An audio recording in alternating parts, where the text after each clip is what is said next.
afternoon. Thanks for joining us across the fence. I'm Keith Silva. Today, we're talking about the #1 crop produced in the United States, corn. But our focus isn't on the billions of bushels of corn grown each year in this country. No, we're focusing on a less well-known variety commonly referred to as Flint corn. These colorful varieties are used for more than decorative purposes. For Indigenous people, these varieties of corn, along with squash and beans, known as the Three Sisters, fed their ancestors. Across the Fence's Ben Willis visited the Border View Research Facility in Alburg to learn how UVM Extension researchers are working with Indigenous people to grow corn varieties that feed both body and soul. This is so exciting. Look at this. Oh, that's beautiful. Isn't that gorgeous? Yeah. Today, we join Donna Tonietti and Faith Dubois as they visit a corn research plot run by UVM agronomist Heather Darby. Here's the sweet corn I was talking about. Oh, okay. I'm Right Faith there. Dubois. Yep. I'm a community health worker at the Abenaki Nation of the Missisquoi, and I'm working there under a COVID grant, a hypertension grant, and the UVM Heritage Corn grant. I'm Donna Tonietti. I'm the community program facilitator for the Abenaki Nation of Missisquoi. I also am the tribal membership manager. To that, I work in the schools and libraries. I don't have the cranberry. This is Faith and Donna's first time visiting the site, and Heather laid out a wide variety of last year's corn for them to view. So, This is what people traditionally call Indian corn. right. This is what I need to be able to show the children because, children in Vermont go to the grocery store and they see, one or two types of corn.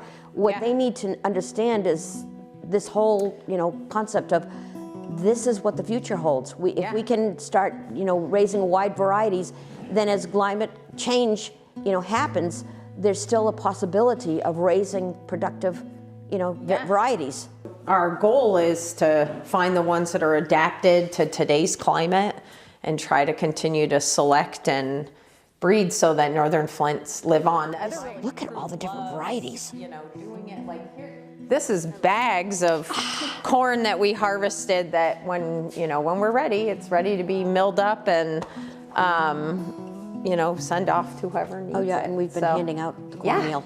It's so exciting to people, to be able to have. And this is a mill over here. This is one of them. So if we want to go out and just see the corn quick and... I'd love to, yeah. So we all hop into Heather's truck and head for the cornfield. I started working on the project with Chief Stevens from the Mohegan Abenaki community and also Frank Kutka from the Menominee Nation College, and just having conversations around our fear of kind of losing this type of corn that's really special to our Indigenous communities, but also genetic diversity that we don't want to lose with corn production in general. It's actually it's the parents of all modern day corn, really. So, and plus I love corn. And I've been working a lot with food producers around the state that are also really interested in using Flint corns to make tortillas and chips and all kinds of food products because Flint corns are really tasty. They have great flavor and color and superior nutrition as well that most modern day corn doesn't have anymore. It's kind of the history of the project, some of the goals. So somebody's been helping them. Yeah, the deer. Yep. Yeah, that's what I said. So beautiful. And so look at the colors of this one. Purple.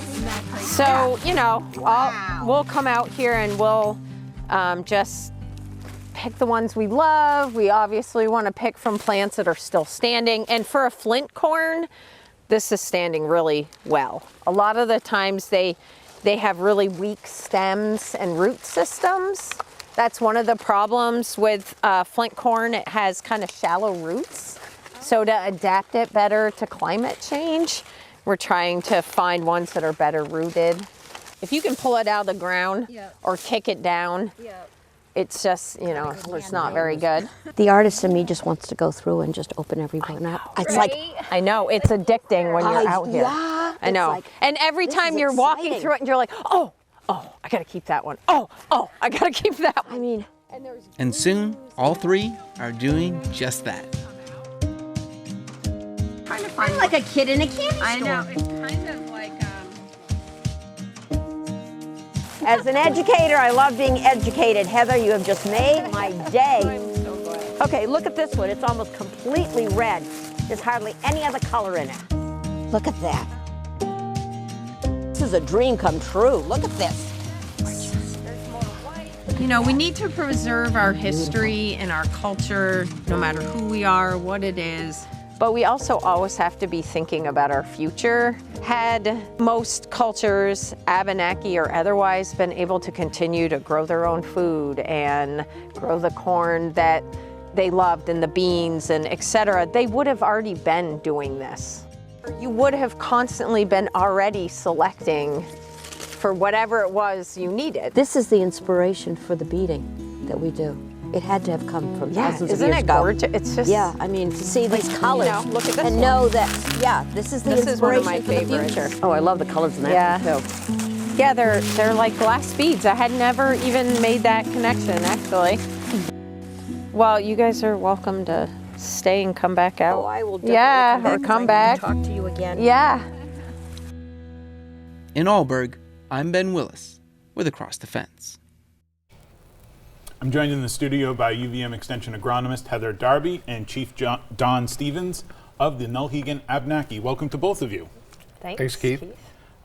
Heather, I think one of the big questions that people have coming out of this is, where do you get the seed to plant flint corn? Yeah, well, I got some of the seed from Chief Stevens, and that was great. We were able to secure some of the Abenaki varieties that they are trying to preserve as well.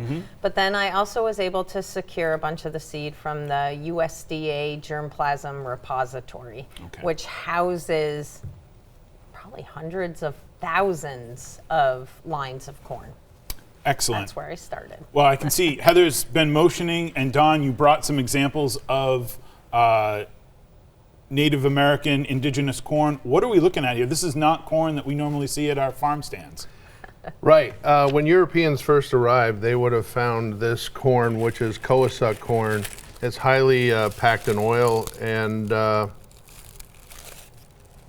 it grows in about 65 days, and it's about a 4-inch ear of corn, and that's what Europeans would have found when they came, and we still have that today. It's Coassuck, it's in our name, and it was historically documented along the Coas meadows on the Connecticut. There was huge fields of corn, and that's pretty well documented. So we've started growing it, keeping it going after we received some of the corn back.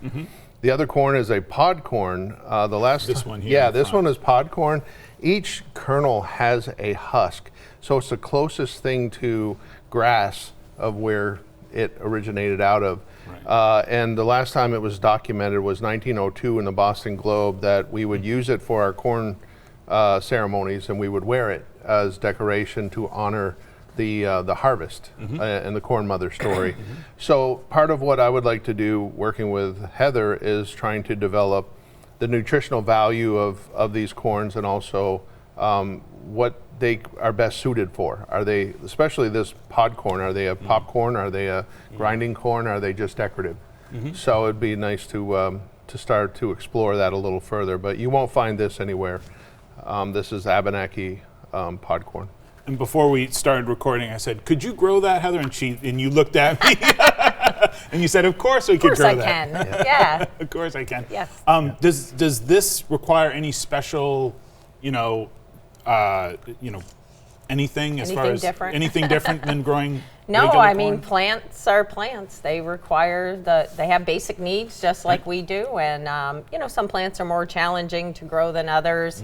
I haven't looked at the seed yet to see how much starch is in there, to see how well it would germinate and things like that. But I'm sure we can figure it out together. And I think one of our projects too is we want to keep some of this pure, so it doesn't crossbreed, and keep the seeds going as in its original form. But also, I think we want to develop for climate change. How do we create corn or create something that actually will help us in the future and give us the most nutrition with the best growing time. Like I said, the Koosuk corn grows at about 65 days. Right. It's a long growing time. Well, that's short, actually. Short? That's short. Yes. Oh, okay, Yeah. okay. Most corn that we have up at the research farm is, especially grain corn. You're in the 90. Okay. Up to the 100. So to have a 60-day corn is amazing, but what we really need to do, like Chief was saying, is we have to adapt it to today's climate, production, how we grow things, so that, like I said in the video, we're maintaining our heritage, but at the same time looking towards the future. Right. Just a couple minutes left, really quickly. Heather, why is it important that UVM Extension work with Indigenous people and Chief Stevens? Well, at UVM Extension, that's what we do. We work with people, communities, and the Abenaki community is obviously the oldest one here in the state of Vermont, and a community that's really important for us to work with, and make sure, like every other community in Vermont, that they have a secure food source, as well as many other necessities. And it's been a real honor to learn.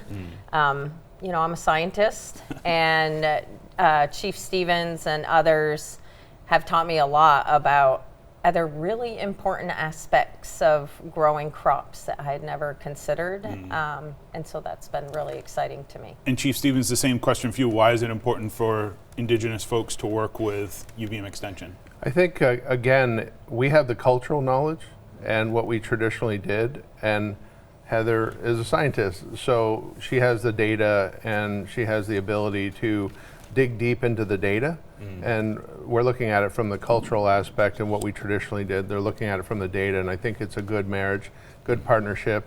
And if you think about New England is going to become more of a food hub for the nation, right. And I think we need to be prepared, and the more that corn has always sustained all of our people throughout time, so I think it's a nice project that if we can find ways to create something sustainable and be able to adapt to climate change and be in the Northeast, I think it'll help the nation as a whole. I agree with you, and as long as we have Heather to help grow it, I think we've solved that problem. Well, thank you both very much for being on the program. And thanks goes to everyone here at WCAX for making this program possible. I want to remind you that if you missed any of today's program or you want to watch it again, find us on YouTube and Facebook by searching Across the Fence. Take care.